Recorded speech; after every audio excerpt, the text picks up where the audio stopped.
Pumpkin Pete here again, helping you grow fabulous pumpkins. One of the things that people always ask me is, Pete, how do you get so many pumpkins? I can't seem to get any where I'm at.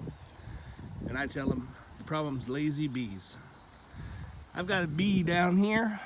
He hadn't come out of that little hole for like 20 minutes. I don't know what he's doing.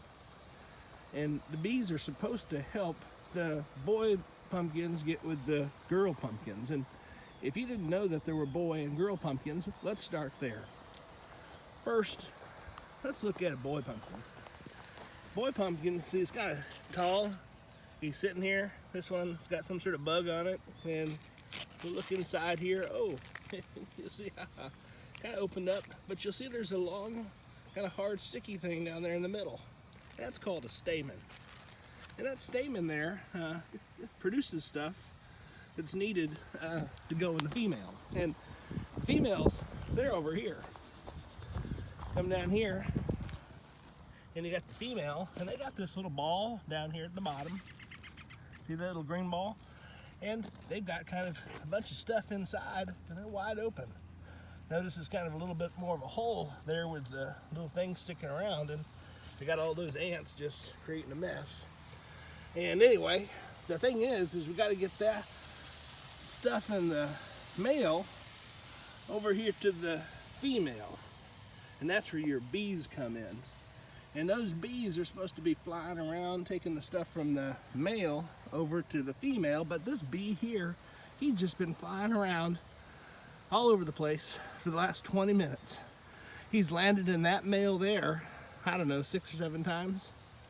And I haven't seen him go over here to this female one time. So to help that bee get his job done, I'm gonna give him some help with some scissors. What I do is I come down here and I'm gonna just cut off this male flower here, right there. It might have hurt it a little bit, but not too much. And what you notice is I can peel back the little, if I can get my camera here, shoot. I'm gonna put it down. Well, I need some help. Oh, that's all right, I just rip it off. And boom. I've now got that hard stamen sticking out, ready to insert it into the female. You'll see the hard stamen has stuff sticking on the outside called pollen. And the pollen goes inside the female, and I'm just going to stick her in here, wave it around, and boom, I have now impregnated that female with the male stamen. Incidentally, that's called a stigma there in the middle of the female. Later today, if I've done this thing right and done what those bees should have done, we'll see that flower close up, and that little bulb will start turning into a big old pumpkin. And then the good old photosynthesis begins. With that, Uncle Pete signing off with his best tips on pumpkins.